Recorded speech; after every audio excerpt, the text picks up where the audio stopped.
as civilizações do crescente fértil. Ô Fio, tu sabe o que significa crescente fértil? Rapaz, é algo que cresce e que é fértil.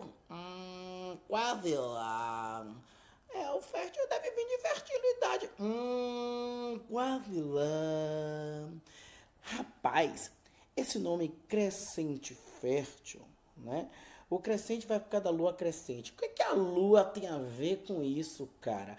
É porque o arco que compreende as diferentes zonas, né, das regiões que formam aí esse crescente fértil, né, que é a região da Mesopotâmia, queridos, parece uma lua crescente. Quem chegou a essa conclusão aí fui eu, o arqueólogo. Então a gente tem que entender que é nessa região que a gente vai ver os primeiros assentamentos agrários, as mais antigas cidades, os mais antigos estados, as mais antigas escritas. Esse é o berço da civilização. Exatamente. É conhecido como o berço da civilização, né? Aí através de técnicas comerciais, logo depois da idade dos metais, né, quando o ser humano ele vai ser sedentário, vai deixar de ser nômade, ele vai passar a prosperar materialmente, vai ter aí um controle da própria comida, não vai depender mais de uma coisa natural, ele vai tipo, vai saber que se ele planta, ele colhe, se ele bota, ele pega, né? Se ele bota a semente, ele pega o fruto. E por aí vai. Aí, tipo, claro que a agricultura se espalhou pelo mundo todo, mas tipo, o ser humano quando criou a agricultura, né, quando descobriu logo, não teve a intenção, vou espalhar pelo mundo. Não, não foi isso não. Aconteceu pela necessidade, né? Mas a gente está falando de civilizações que tinham sua terra próxima dos rios, ó, crescente, cheias. E aí o rio vai trazer uma irrigação para o solo, né, que está próximo dessas águas. Mas essa irrigação, né, se dada de forma naturation, né, se dada de forma natural, ela não traz também tantos benefícios, tanta positividade. Por quê, professor Emerson? Porque as cheias também traziam muitos peixes mortos, né? As cheias traziam os crocodilos querendo atacar as pessoas, né? Atacar o povo. Então, o que foi que o povo teve que fazer? O povo não podia deixar aquilo por isso mesmo, porque ainda mais quando as cheias diminuíam, o solo ficava seco e ruim de plantar. E agora o que é que a gente vai ter que fazer para o solo ficar o tempo todo adubadinho, fértilzinho, etamente fértil? Aí eles vão fazer o controle da irrigação, tá ok? Então vamos estudar aí todo esse povão que estava aí próximo do Nilo, próximo do Tigres e Eufrates. Aí a gente vai mais longe aí, Rio Amarelo, Rio Azul, né, os povos orientais, e a gente tá aí para estudar esse povo. Então, tudo isso vai surgir com a chamada Revolução Urbana. A Revolução Urbana, ela vai ser caracterizada pela transformação das famílias em cidades. Mas como é que isso aconteceu, menino? Os clãs autossuficientes, né? Eles eram autossuficientes entre si e vão formar aí, né? A origem do comércio vai formar aí as cidades, né? Quando eles se estabelecem numa hierarquia de poder político, a invenção da escrita vem, e tudo isso vai se estabelecer aí como um fator determinante para surgir as primeiras civilizações aí no Oriente. Claro que todas elas vão estar condicionadas, né, essencialmente, a todo o ambiente que vão envolvê-las aí, e vão se localizar, né, numa região de crescente fértil. A gente está falando aí das civilizações fluviais, que é a egípcia, a mesopotâmica, a hindu, a chinesa e por aí vai. E a gente também vai ter, viu, civilizações não fluviais, claro, que esse povo vai dar um jeito, meu filho. Vai dar um jeito. A civilização antiga tem que sobreviver de algum jeito. E a gente está falando de quem? É dos persas, dos fenícios, dos cretenses e da civilização hebraica. Egito Antigo. Vamos lá para essa civilização egípcia que ela surge em média de 4000 a.C.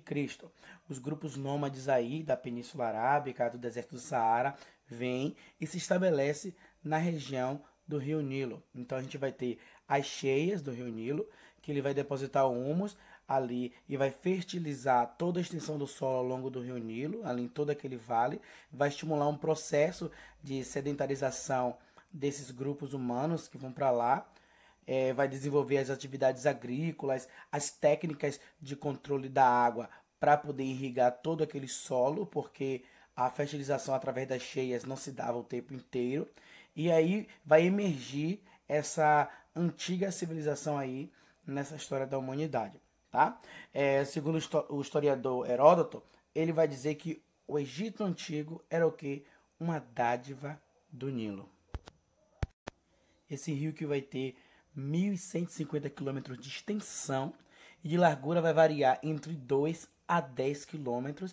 Ele surge aí no Lago da Vitória, lá na África Central, que é a atual Uganda, e após percorrer a Núbia, né, na época, porque agora é o Sudão, e todo o território egípcio, ele vai desaguar em forma de delta sobre o mar Mediterrâneo.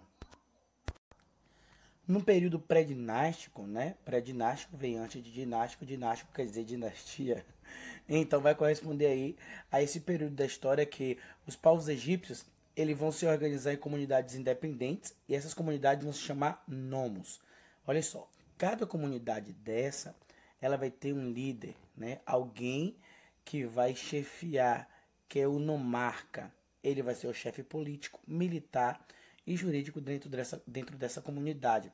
Então, dentro dos nomos, que eram as comunidades independentes, existiam os diferentes clãs, né, que eram as famílias, que vai costumar adorar antepassados comuns, né, vão aí ter esses antepassados num totem representado por um animal ou por uma planta. Então, nesse período, os povos que habitavam as regiões do Nilo, eles vão criar um calendário solar que já vai ser aí dividido em 365 dias. Olha a dádiva dos egípcios pra gente. Além de se organizar aí numa escrita hieroglífica, né, que é aquela escrita de símbolos. Então, já por volta de 3.500 a.C., ou seja, 500 anos depois, boa parte decorrente das necessidades exigidas para a construção daquelas obras hidráulicas, né, de grande porte, a gente está falando ali dos controles de irrigação, os aquedutos, os nomos eles vão começar a se unificar, né? Aquelas comunidades elas vão começar a se juntar e que vai dar origem a dois reinos, que é o Alto Egito, né? Que vai ser localizado na extensão do Vale do Rio Nilo, e o Baixo Egito, que é na região do Delta Rio. Aí, por volta de 3.200 anos antes de Cristo, veja que os anos vão se passando, né? 800 anos depois aí do surgimento dessas comunidades, o rei do Alto Egito, já que existia agora dois reinos, o rei do Alto Egito, que era Menes, ele vai unificar os dois reinos, né? Então, ele vai ser aí o primeiro faraó, né, do Estado egípcio, porque ele vai acabar unificando os dois reinos. Então, o Alto Egito e o Baixo Egito acaba sendo agora o Estado egípcio. E aí a gente vai para o período dinástico, né? Então, nesse período dinástico, a gente vai compreender entre o ano 3.200 a.C. até 525 a.C. É ano para chuchu. Esse período dinástico, né, que é o período que o Egito foi governado pelos grandes reis, né, os faraós, que era chamado assim. Os faraós eles eram adorados como um ser divino, né, em que todas as terras do estado em si vai pertencer ao faraó, né, e todos os habitantes tinham que prestar serviço, tinham que prestar tributo. Em resumo, a gente vai ter aí uma monarquia teocrática, né, onde todo o poder político e religioso vai acabar ficando nas mãos do faraó. Esse período ele vai se dividir entre Antigo Império, Médio Império e Novo Império. No Antigo Império em si, né, aí vai ter o isolamento natural. O Egito vai viver um período de paz, um período de estabilidade política, né?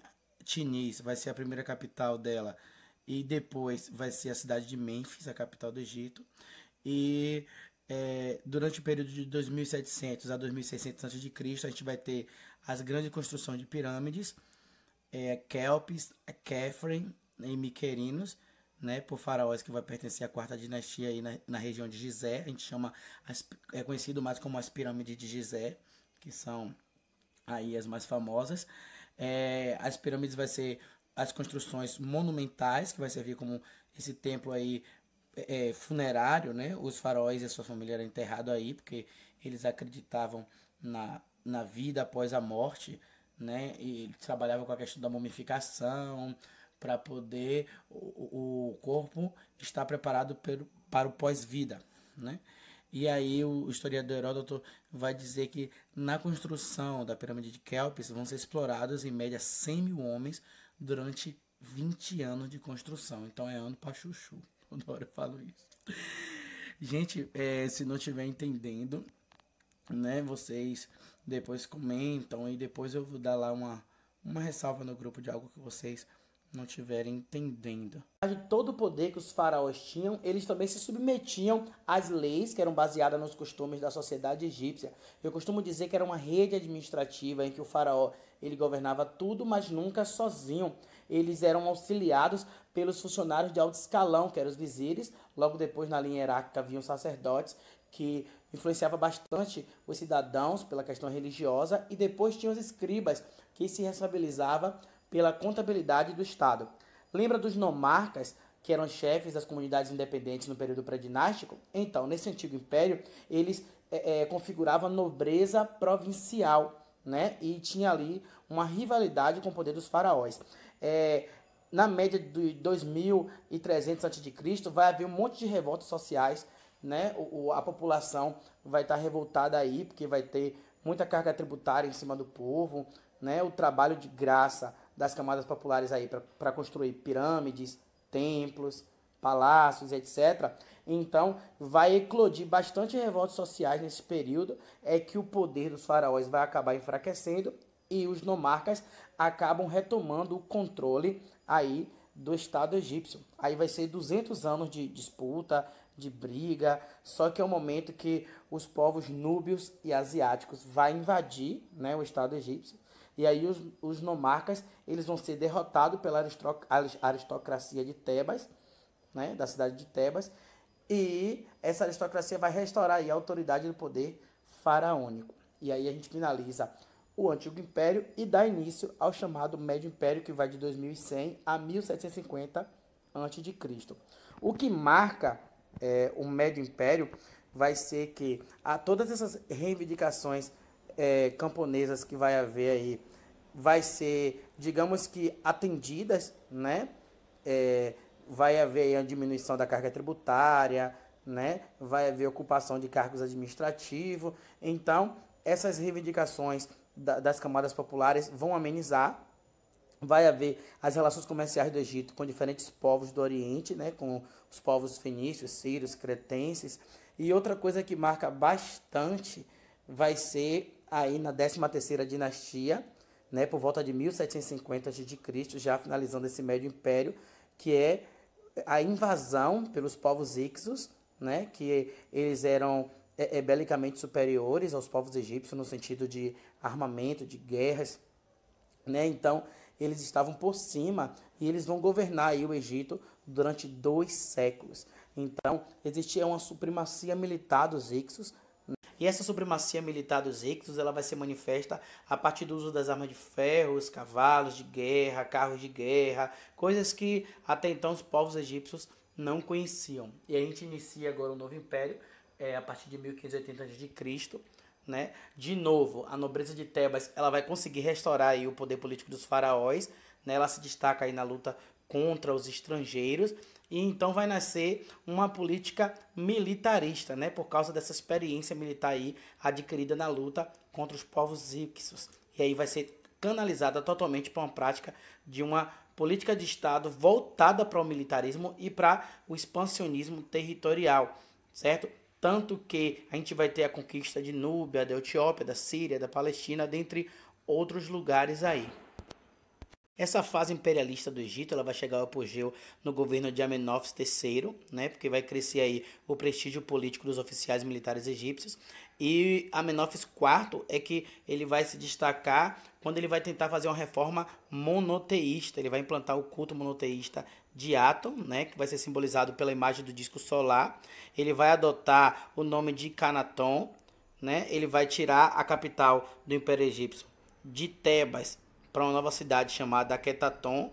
E só que essa reforma, na prática, vai ser uma tentativa de fortalecer o quê? O poder político dele, né, diante da influência dos grupos sacerdotais de Tebas. Só que ele morre e aí o novo faraó Tutankhamon, né, vai ser apoiado pelos antigos sacerdotes e vai restaurar aí a prática do politeísmo, proibindo o culto a Aton, que é o deus lá do monoteísmo de Amenófis IV. Tutankhamon vai restabelecer aí a capital do Império Egípcio para a cidade de Tebas. Já no governo de Ramsés II, o Estado ele vai retomar essa política expansionista, vai entrar em confronto com o Império Hitita, vai sufocar várias rebeliões provinciais que vão surgir aí contra o domínio egípcio.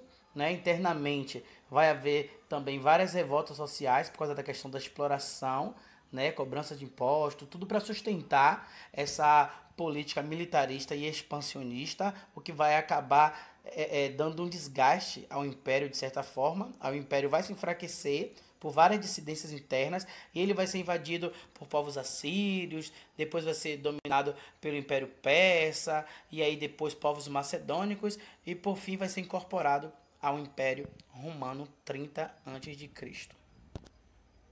A sociedade egípcia ela vai ser caracterizada por uma questão de imobilidade, vai ter uma pirâmide social rígida, né? Sem aquela questão da ascensão social, né? As pessoas não ascendem, ela nasce naquela casta, ela vive naquela casta e morre naquela casta.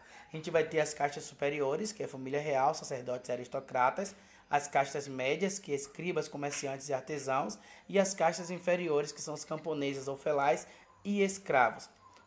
Outro ponto importante a falar nessa sociedade é a posição de prestígio que a mulher tem. Dentro do próprio grupo social, a mulher ela podia exercer qualquer tipo de função em pé de igualdade com qualquer homem, né? Um ponto interessante aí, as mulheres já na luta desde o período do Egito Antigo. Outra questão que a gente vai pontuar na sociedade é a questão do regime de servidão coletiva. As terras, ela é o quê? Propriedade do Estado. O Estado é que controla tudo. Então, o Estado vai transferir para os camponeses, né, a permissão, o direito deles cultivar naquela terra, mediante pagamento de imposto, claro, que geralmente era feito em cereais, e esses cereais eram estocados em armazém, né? Então, nesse regime também obrigava o camponês a fornecer mão de obra gratuita para a construção de obras públicas, aquelas pirâmides, os templos, como a gente já citou antes. Né? E também para o trabalho de canais de irrigação e represa, né, que fosse público, fosse a questão coletiva aí. Os escravos e prisioneiros de guerra, né, que era originado de dívidas não pagas, né, eram empregados nos serviços domésticos, nas pedreiras e nas minas do Estado. Falar da economia do Egito Antigo é com certeza falar da agricultura de regadio, que é a base, que foi a criação do complexo hidráulico, né, de represas, diques, canais, que vão aí direcionar as águas do Rio Nilo para a questão da fertilidade do solo. Né? Os egípcios eles também vão cultivar trigo, cevada, legumes, frutas, algodão e é muita coisa que eles vão trabalhar aí com a questão da agricultura. A pecuária também vai se destacar, né, paralela à agricultura, bovinos e caprinos. Os egípcios eles também vão se destacar na produção artesanal de tecidos e vidros, também de construção de navios, objetos de cerâmica. E a partir do Médio Império, a intensificação das atividades comerciais vai existir com a região da Fenícia, Creta, né, Palestina e por aí vai. E o papel do Estado vai ser muito importante na questão da economia, né, que vai ser determinante aí para o controle de produção, recrutamento de mão de obra, né, contabilidade, escrituração de negócios e várias outras atividades desenvolvidas aí dentro do Egito Antigo. Muito interessante falar da religião egípcia. Assistam o filme Deuses do Egito, que vocês vão ver bastante sobre essa questão politeísta, sobre os deuses do Egito que representam aí os fenômenos naturais. A gente vai ter como principal divindade Amun-Ra, Osíris, Ísis, né? Eles acreditam na questão da vida né, após a morte. Por isso que eles vão cultuar os mortos, é por isso que vão existir a construção das pirâmides, né? Eles trabalham com a técnica da mumificação para a conservação do corpo, porque eles acreditam no pós-vida. E todas essas atividades com a questão da mumificação vai ser controlada pelos grupos sacerdotais, né? Então, para você ver que tudo é bem ligado aí a essa questão religiosa. Para vocês terem uma ideia, eles vão acreditar, né, que lá tempos atrás, Sete, que era o irmão de Osíris, vai assassinar Osíris e vai espalhar as partes do corpo por toda a terra, né? E aí Ísis vai reunir todas as partes do corpo de Osíris e vai ressuscitá-lo invocando os elementos da natureza. Ou seja, toda vez que vai ter as cheias do Nilo, né, o retorno das águas ao leito normal vai representar a morte e a ressurreição de Osíris, tá certo? Agora a gente vai falar de arte e das escritas egípcias. A arte no Egito Antigo vai ser totalmente voltada para a questão política e religiosa, para enaltecer tanto os deuses quanto os governadores.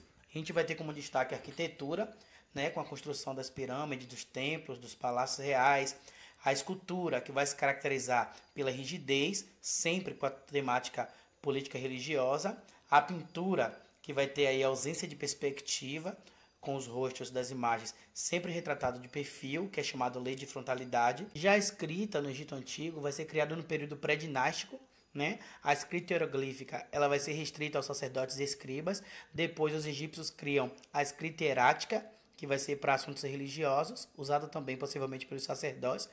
E depois a escrita demótica, que vai ser de cunho mais popular. A ciência, ela vai desenvolver aí tudo que possibilite o domínio humano sobre a natureza. Então, a gente viu a questão das construções, a questão dos canais de irrigação, tudo que permite que o homem controle a natureza. Então, a ciência vai ser criada em volta disso, né? E por isso vai se criar aí a astronomia, a matemática e a medicina, com a questão da mumificação, certo? Beijos. E a gente finaliza aqui a parte do Egito. Salve, salve Mesopotâmia, que é a região que fica entre o Planalto do Irã, pode olhar no mapa aí do lado direito, e o deserto da Arábia, do lado esquerdo, cortado pelos rios Tigres e Eufrates. É por isso que o nome Mesopotâmia quer dizer terra entre rios, e esses rios vão desaguar aí no Golfo Pérsico. Existem várias regiões, né, diferentes aí na Mesopotâmia, mas a gente destaca a Síria, né, ao norte, que vai ser aí essa região montanhosa, a Acádia no centro e ao sul a gente vai ter a Suméria, tá certo? Vamos começar a estudar pelos sumérios, que são aí os povos que habitaram a região da Suméria, habitaram o sul da Mesopotâmia por volta de 3.500 a.C. Os sumérios vão ser aí os responsáveis pela primeira civilização dessa região, né? Vieram aí do Planalto do Irã e vai ficar aí nessa caldeia por volta de 3.500 a.C. Politicamente, os sumérios eles não tinham unidade, nem vai chegar a definir um estado em si. Eles não tinham um estado centralizado.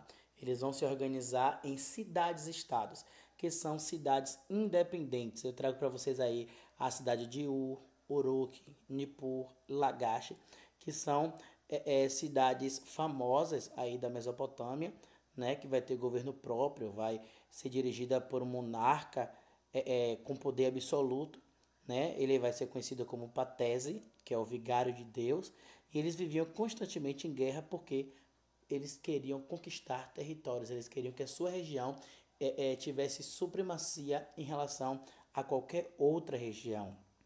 Os sumérios eles desenvolveram as técnicas de armazenamento de água, né, de controle das cheias. A gente lembra do Egito aí, né? Eles vão desenvolver essas técnicas para possibilitar, né, que se armazene água em épocas de seca, né? É uma sacada aí que eles têm. Eles vão ser bons comerciantes, né? Eles chegam a estabelecer relações com a costa mediterrânea, né, e com o Vale do Indo. Tornaram-se responsáveis pela criação da escrita, a escrita cuneiforme, porque eles utilizavam aí uma ferramenta em forma de cunha para poder riscar na argila, né? E também eles foram responsáveis pela divisão do dia em 24 horas, da hora em 60 minutos e do minuto em 60 segundos. Então a gente deve aí muito legado a os povos sumérios. Sobre a religião dos sumérios, a gente pode dizer que a religião era politeísta. Eles acreditavam em vários deuses e a deusa principal deles era Ishtar. A gente vai ter aí o enfraquecimento dos povos sumérios, o que vai permitir a invasão dos acádios em determinado momento. E aí os acádios eles vão invadir e dominar toda essa região aí dos sumérios. E aí eles vão fundar novas cidades, né, como Acádia, né, a Babilônia, na região central da Mesopotâmia. E a gente vai ter aí o rei Sargão I, que é o rei da Acádia, né? As cidades sumérias elas vão ser dominadas e sob o seu governo ele vai promover uma unificação da Mesopotâmia e aí vai surgir o que? O Império Acádio, que vai ser o primeiro império aí da região da Mesopotâmia. Então, só que o Império Acádio ele vai ser invadido, né, pelos Guti, que vai ser os povos que vai vir lá dos Montes Agros, e as cidades sumérias elas vão se libertar do domínio acádio, o que vai possibilitar a cidade de Ur dominar toda a região sul da Mesopotâmia. Então, os povos sumérios eles vão ser responsáveis pela criação também dos zigurates, ou seja, a questão de arquitetura aí, pirâmides escalonadas, né? Canais de irrigação também, de toda a região, como já falei, do controle de água. Mas só que eles vão ser novamente dominados a partir de 2000 a.C. pelos povos amoritas. Os amoritas, ou também chamado de amorreus, vão fundar o primeiro império babilônico aí da região da Mesopotâmia em 2000 a.C. Eles vão chegar na região da Cádia e vai fazer da cidade de Babilônia a capital do império deles. O apogeu desse novo império aí, né, vai ocorrer no governo de Hammurabi.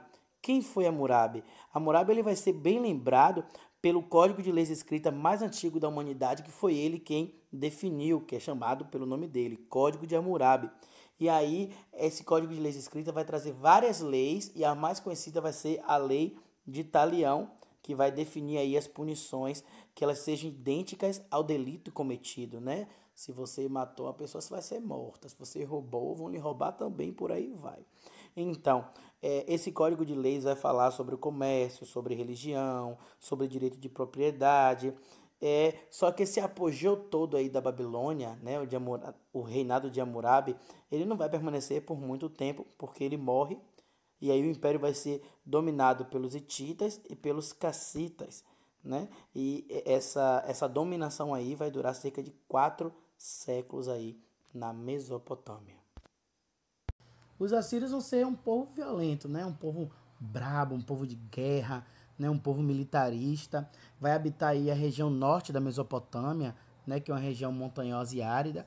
Eles vão se organizar como povos militares e vai se dedicar mesmo ao roubo, né? A pilhagem, ao saque, né? Conquista de novos territórios. Eles vão trabalhar com essa questão da expansão territorial. Suas principais cidades vão ser Assur e Nínive. E toda essa prática militarista, né, vai ser a fonte da riqueza do povo, né? Essa conquista de novos territórios através da violência, através do militarismo, através da guerra. Assim também que eles vão obter a mão de obra escrava. Então, a gente vai ter aí Tiglath-Pileser, Senaqueribe, Salmanassar, né, como os reinados que vai fazer os assírios se estender sobre a Síria, Palestina, Fenícia, Ásia Menor. Os assírios vão dominar também o território egípcio. E a reação dos diferentes povos conquistados, né? O povo se revoltou muito, vai acabar enfraquecendo o Império Assírio. E aí, o reinado dos assírios, eles vão chegar ao fim, né? O domínio, melhor dizendo, vai chegar ao fim quando os caldeus, né? Vai se aliar aí com os povos medos e vai acabar destruindo a capital de Nínive. E por isso, a dominação dos assírios na Mesopotâmia ela vai cair por terra. Os caldeus, que havia destruído a cidade de Nínive, né, pondo fim ao domínio do Império Assírio, eles vão fundar aí o segundo Império Babilônico, né? Eles que vão dominar a Mesopotâmia, haviam ocupado o sul da Mesopotâmia, sob o governo de Nabopolassar. Eles vão fundar esse segundo Império Babilônico e vão ser conhecidos como os povos neobabilônicos, né? A nova Babilônia surge aí. Mas o que fica marcado é no reinado de Nabucodonosor, né? Porque ele vai conquistar todo o Oriente Médio, com exceção do Egito, e vai conquistar o reino de Judá, vai destruir o templo de Jerusalém, vai escravizar o povo hebreu, e dentre suas principais obras, em Nabucodonosor vai se destacar o Jardim Suspenso, né, da Babilônia. Só que aí ele morre, né, e toda a região vai ser dominada aí pelo rei dos persas, que é Ciro. Assim acaba o governo dos caldeus na Mesopotâmia.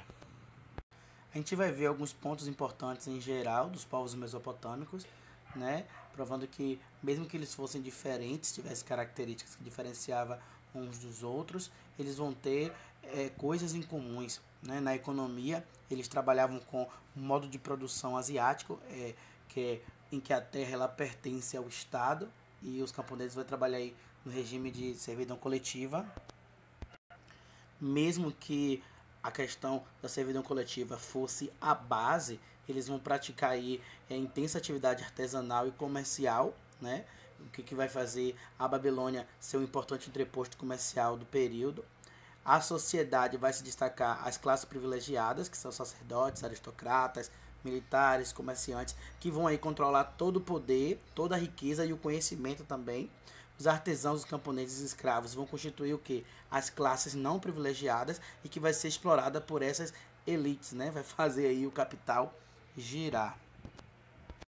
Então a gente vai ter uma pirâmide social, em que o topo da pirâmide vai ser quem? O rei, né? Um monarca, que ele vai ser visto como um representante de Deus na Terra, né? De um Deus, né? Cuja missão vai ser interpretar a vontade do que é que Deus quer para o povo, o que é que vai justificar todo esse caráter absoluto do poder do rei, né, entre os povos mesopotâmicos. Sobre a religião, eles eram politeístas, né, acreditavam em vários deuses. Também tinha aquela característica da personificação dos deuses na força da natureza. A gente vai ter aí Marduk, que vai representar o deus da Babilônia, né, o deus do comércio. Shamash, que vai personificar o sol e a justiça. Anu, que vai representar o céu. Ishtar, que era a deusa do amor e da guerra, né? E aí eles também acreditavam em gênios, em demônios, magias, né? Todas essas coisas sobrenaturais eles acreditavam, né? Acreditava que a Terra era povoada por espíritos maus, por espíritos bons, que vai de certa forma influenciar o modo de agir do ser humano. E diferente de outros povos da antiguidade, eles não acreditavam na vida além da morte, né? Na vida após a morte. Diferente dos egípcios, eles não acreditavam. Por isso, para eles, viver a vida terrena era uma coisa que tinha que ser intensa, né? Aproveitar enquanto está aí vivendo. E a crença dele na relação entre a vida cotidiana e a posição dos astros em si vai também permitir um desenvolvimento do estudo da astrologia, né? E também a questão dos horóscopos, vocês que são ligados aí. Falando nisso, vocês são de que signo? Brincadeirinha, né? Mas o horóscopo, onde vai ter os signos aí, Capricórnio, Gêmeos, Aquários, etc., vai surgir desse período. Nas artes, a gente não pode deixar de falar da arquitetura, né? Construída pelos povos mesopotâmicos, vai se destacar templos e palácios. A gente vai ter os zigurates, que são templos religiosos, que vai ser utilizado pelos sacerdotes, né, para a questão da religião em si e para a observação astronômica. Todos os assuntos religiosos e militares vai ser temas das esculturas em si, da pintura também, né? Vai se destacar aí os baixos relevos assírios, que vão embelezar os templos e os palácios. A escrita também, que foi a escrita cuneiforme, que lembra que eu falei lá dos sumérios, vai ser desenvolvido por eles e vai ser adotado por outros povos também da Mesopotâmia, né? O gênero épico, né, vai caracterizar a literatura, que é a questão da narração das guerras em si, já que esses povos sobreviviam da conquista de outros povos. No campo das ciências, a principal manifestação vai ser a questão da astronomia, né, que vai ser praticada aí pelos sacerdotes, como já falei, que eles faziam observação astronômica lá dos zigurates, né? Os caldeus, em especial, vai desenvolver a álgebra e a geometria.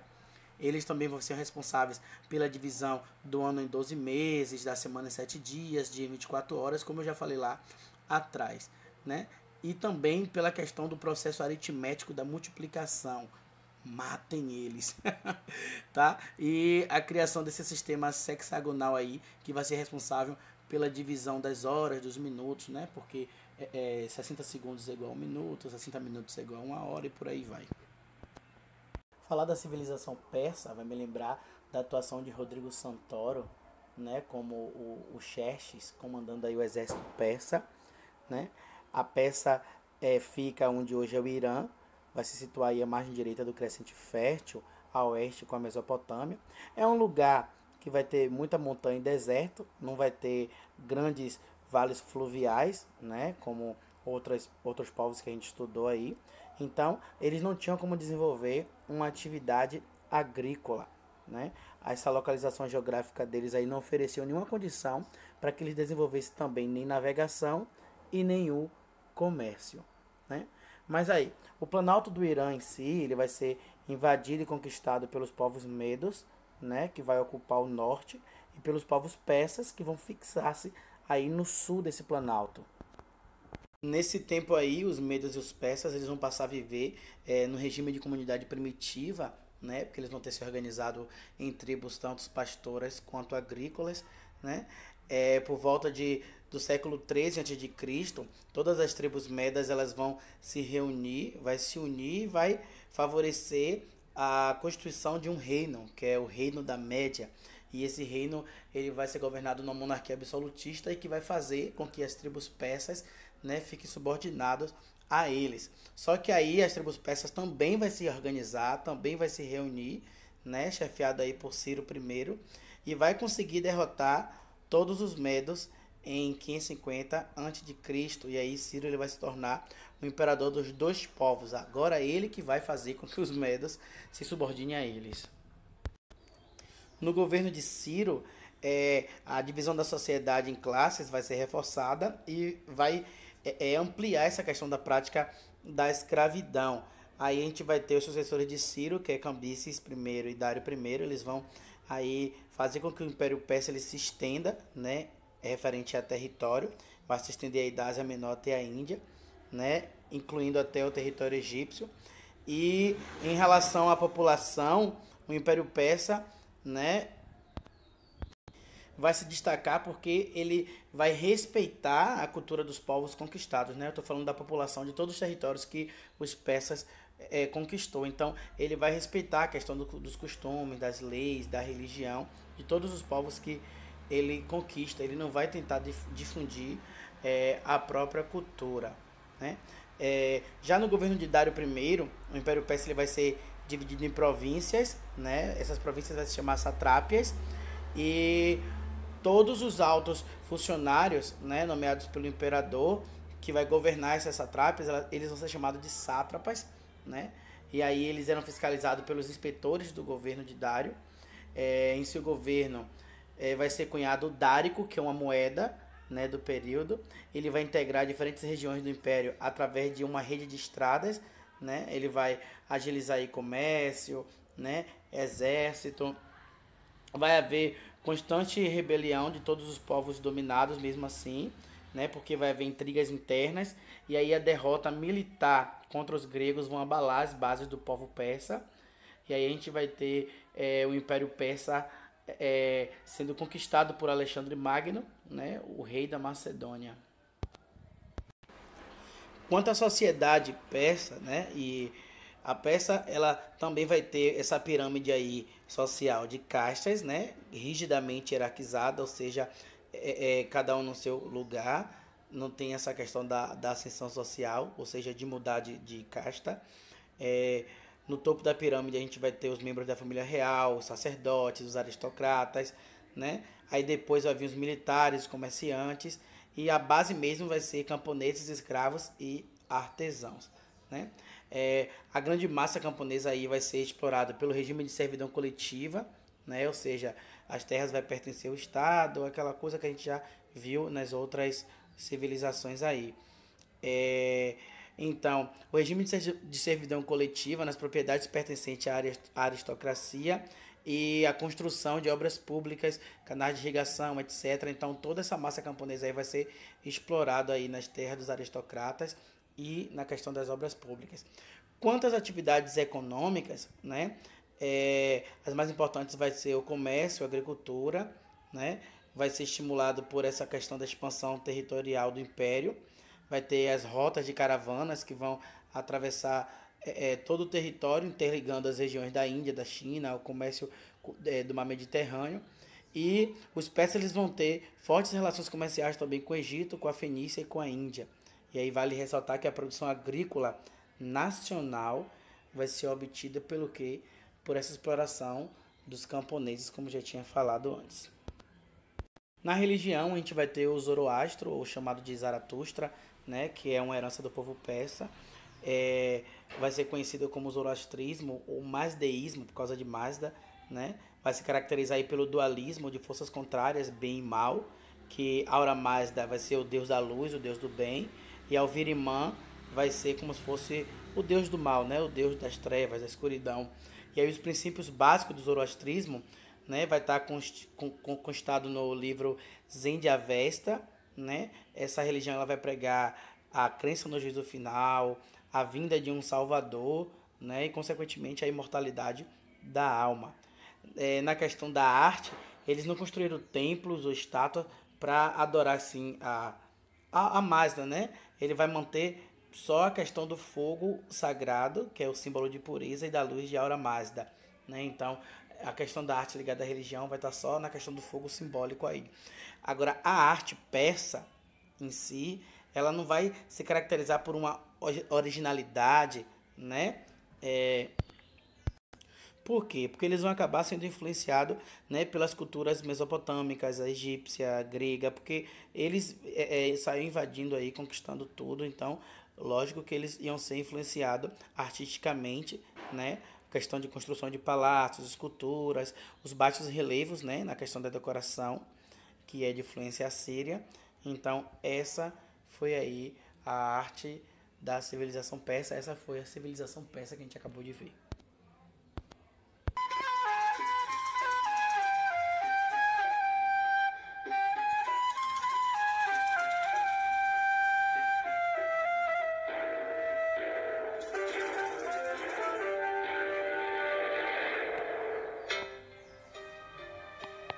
E a gente começa o nosso conteúdo de civilização hebraica. E a gente vai falar do conhecido povo de Israel, que é a civilização hebraica, que é o povo hebreu. Mas antes a gente ouve esse trecho aí dessa música gospel.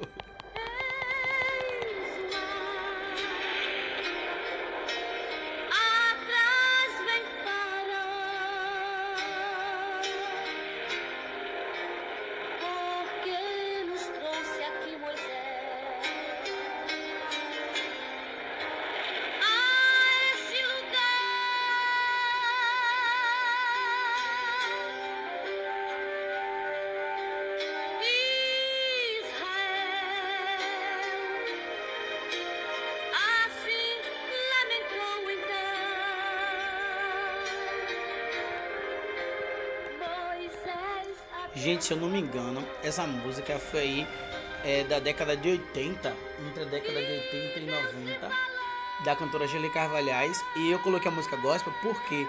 Porque uma das fontes históricas, né, para se estudar a civilização hebraica é a Bíblia, né? Então, parte da história dos hebreus é contada pela Bíblia.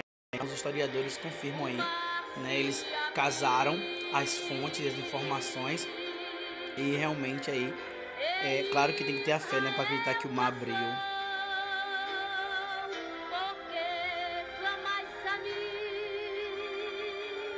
Esse é o período que o povo hebreu estava cativo, né, preso lá no Egito. E aí foi em busca da terra prometida, que seria o retorno do povo à Palestina.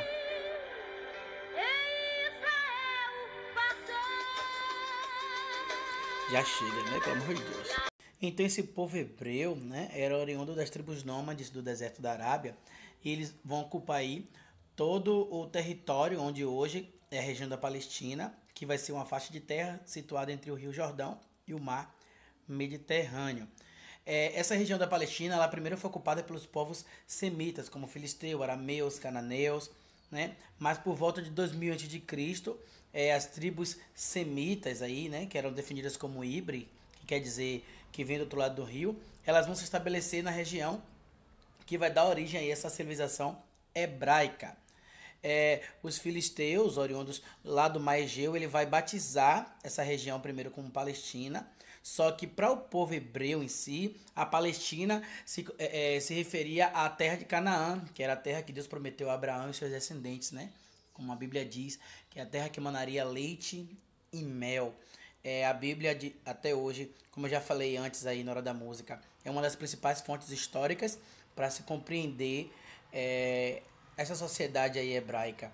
E aí a gente pode dividir todo o processo histórico da civilização hebraica em 4 períodos, que vai ser o patriarcado, o período dos juízes, o período dos reis e o período da cisma, né? Essa divisão política aí, o período do patriarcado vai ser, né, quando Abraão ele vai de Ur, né, sai de Ur e ele chega até, a descendência dele vai chegar até o Egito e vai haver o êxodo do Egito por Moisés, que foi escolhido na época. A história, meu filho, de Abraão para chegar até Moisés, ela leva um bocado de chuchu aí, viu? Porque Abraão vai ter o filho Isaac, aí vai ter a história de Ismael e Isaac, que são os filhos de Abraão, né? Aí a descendência de Abraão por Sara, que é Isaac, vai ter Jacó, e Jacó que vai gerar José, e José que vai ser vendido pelos irmãos e que vai parar aí no Egito como governador do Egito, tá certo? Mas o povo estava lá, cativo no Egito, e é por intermédio de Moisés que os hebreus vão receber aí as tábuas da lei com os 10 mandamentos, né? Porque Moisés, ele foi escolhido de dentro do Egito para poder libertar o povo hebreu que estava cativo, né, há muitos anos aí dentro do Egito. Então, quando o faraó ele não quer liberar o povo hebreu, não quer entregar o povo hebreu, porque Moisés vai até faraó dizendo que foi Deus que ordenara, né? Vocês já devem, não sei se já assistiram aí os 10 mandamentos, né? Passou na Record, tal. E aí a gente vai ter aí o momento das 10 pragas do Egito. As pragas do Egito vão acontecer até que o filho primogênito do faraó morre, ele fica com medo, libera o povo do Egito. O povo vai e aí ele fica com medo, arrependido, melhor dizendo, e ele vai atrás do povo que ele já tinha libertado. Tanto que quando o povo chegou aí em frente ao Mar Vermelho, né, e não tinha para onde mais ir, não tinha para onde passar, é a história da música. A música vai narrar esse período aí que Moisés ele leva o povo em direção à Terra Prometida. Mas lá no caminho, né, o povo vai se rebelar, né? Moisés sobe lá no monte para falar com Deus e é onde Moisés recebe aí as tábuas da lei com os 10 mandamentos, né? Que vai ser importante, né, para a questão da doutrina, para a questão também de influência, né, no código de leis. Então, a reconquista do território palestino vai ser conduzida por Josué, porque Josué é o sucessor de Moisés. Moisés ele não completou toda a trajetória, né? E aí quando Josué ele assume, vai se inaugurar o período dos juízes. Então, de Abraão até Moisés é o período do patriarcado, tá? E aí o período dos juízes se dá com Josué quando ele reconquista a Palestina. Então esse período vai ficar aí fincado, né, pela vitória do povo hebreu contra os filisteus que estavam lá na terra antes da chegada do povo hebreu. E aí o povo hebreu eles passam a controlar esse território palestino, tá? Já no período dos reis, durante o governo de Salomão, filho de Davi, vai ser construído o Templo de Jerusalém, né, que é um santuário nacional que vai ser erguido com a função de abrigar a Arca da Aliança, né, com as tábuas da lei.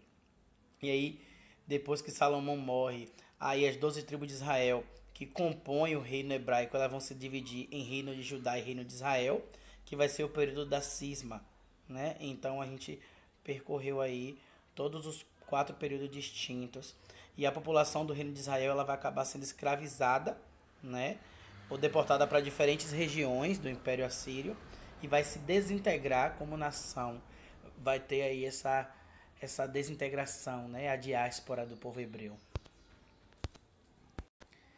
O reino de Judá ele vai ser dominado por Nabucodonosor, né? É quando os judeus eles vão ficar ali presos na Babilônia, né? Ele vai ser transportado aí também depois para a região da Mesopotâmia e aí vai ser escravizado, né? O cativeiro aí, o lugar de prisão dos judeus, vai durar na Babilônia até 539 a.C., mas aí Ciro, o rei da Pérsia, ele vai conquistar toda a Mesopotâmia e aí o povo hebreu vai estar livre de volta à Palestina, eles vão reconstruir o Templo de Jerusalém, né?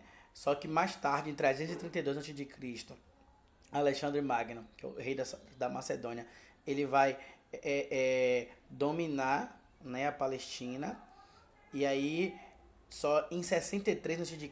é que a Palestina vai ser conquistada por Pompeu e vai ser integrada ao Império Romano. Já no ano 70 depois de Cristo, a gente chama de Era Cristã, os judeus eles vão ser reprimidos, né, por ter se rebelado contra o domínio romano. E após destruir o Templo de Jerusalém, Tito, que era o general da época, ele vai expulsar os judeus do território ali da Palestina. Então, vai ser a diáspora dos hebreus. E os hebreus, a partir desse ano 70 aí, depois de Cristo, acabam se espalhando pelo mundo todo. Já falando bem da atualidade, né, agora, eu chamo de história recente, o retorno dos judeus, ele só vai acontecer ao território palestino, né? Só vai se iniciar depois que acaba a Primeira Guerra Mundial, né? A Guerra Mundial acaba em 1918 e é aí que começa o retorno do povo judeu à Palestina e em 1948 é que vai ter a criação do Estado de Israel, né? Pela Organização das Nações Unidas, a ONU. A sociedade hebraica ela vai se organizar primeiro em clãs patriarcais, né? Segundo, em tribos com propriedade coletiva no que se refere aos rebanhos e às terras. E com o tempo essa sociedade ela evolui para um estado centralizado, né? E vai haver a afirmação da propriedade privada, que é o que vai demarcar o aparecimento das classes sociais diferentes e também a prática da escravidão por dívida. Em relação às atividades econômicas, os hebreus, eles no início, ainda lá na fase do clã patriarcal, ele vai se organizar em pastoreio, né? Vai ter a prática do pastoreio, cuidando de cabras, ovelhas, e toda a riqueza por ele gerada vai pertencer ao clã. Logo depois, quando eles já chegam na região da Palestina, já vão estar aí com a sedentarização, aí eles vão se dedicar à prática da agricultura e à prática do comércio. Já com o desenvolvimento dessas relações comerciais, é que as diferenças sociais elas vão ficar bem mais profundas. No quesito cultura, né, e religião, as principais contribuições culturais do povo hebraico vai estar relacionado ao direito, né, com o Código Deuteronômico, e a literatura, que é considerada uma das mais ricas e mais belas dos povos do Oriente Antigo.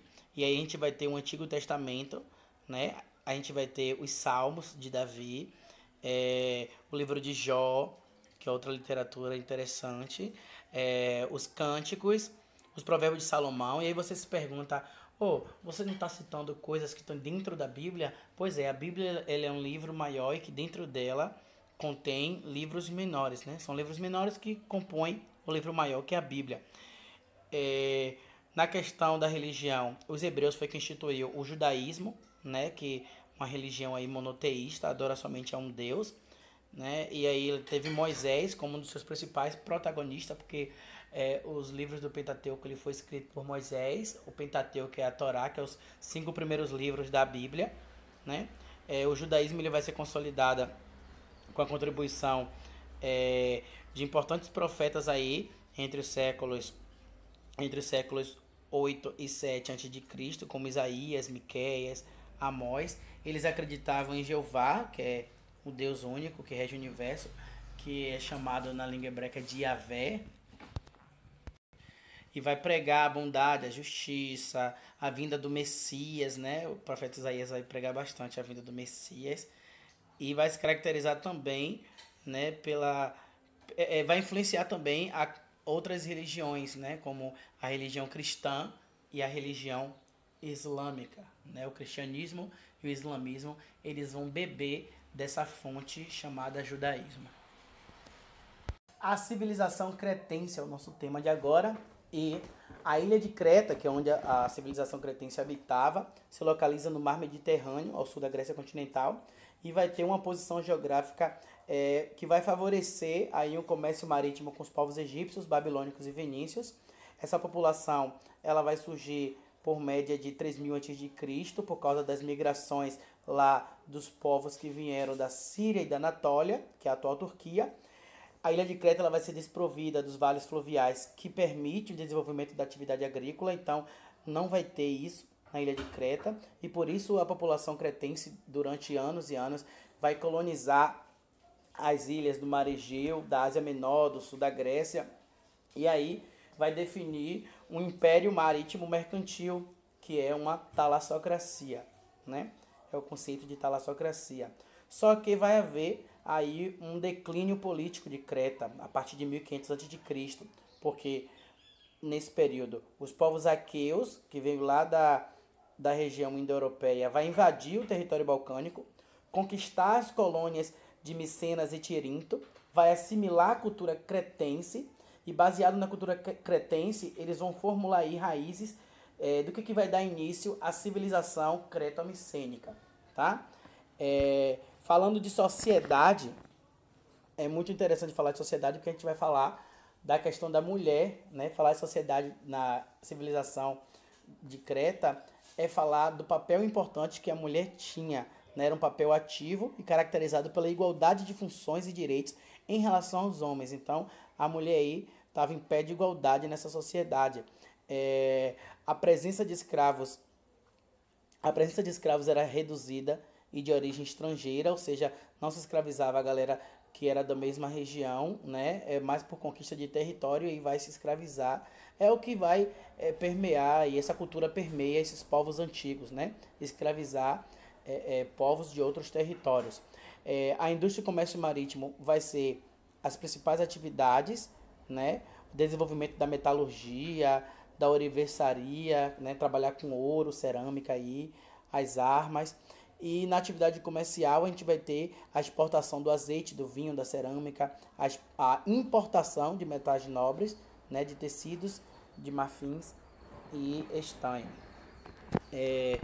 No que diz respeito à cultura, né, a arte cretense ela vai ser caracterizada por uma originalidade, né, pela questão das pinturas que pintavam cenas da vida do cotidiano com base em cores vivas, né? Vai ser produzido aí em muros os afrescos, que é a tinta em paredes úmidas, né? Na arquitetura a gente vai ter o destaque para o Palácio de Knossos, né, que vai ser aí a principal realização dos cretenses.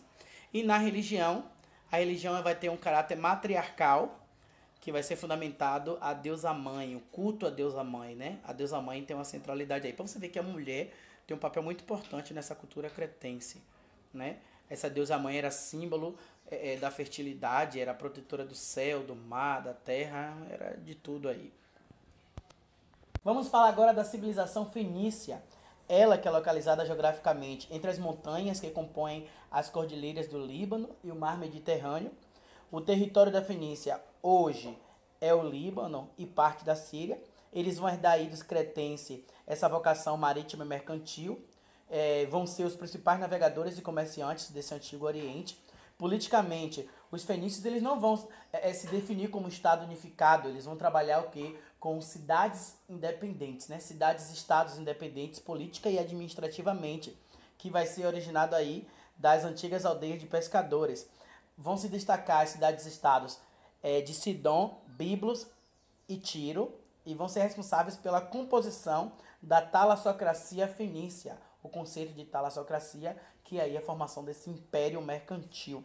E seja qual for o tipo do governo, monárquico ou republicano, todas essas cidades vão ser governadas pelos sufetas. Sufetas se refere aos juízes, que são os membros dos conselhos, né? Conselho de ancião, constituído por ricos comerciantes e por proprietários de navios.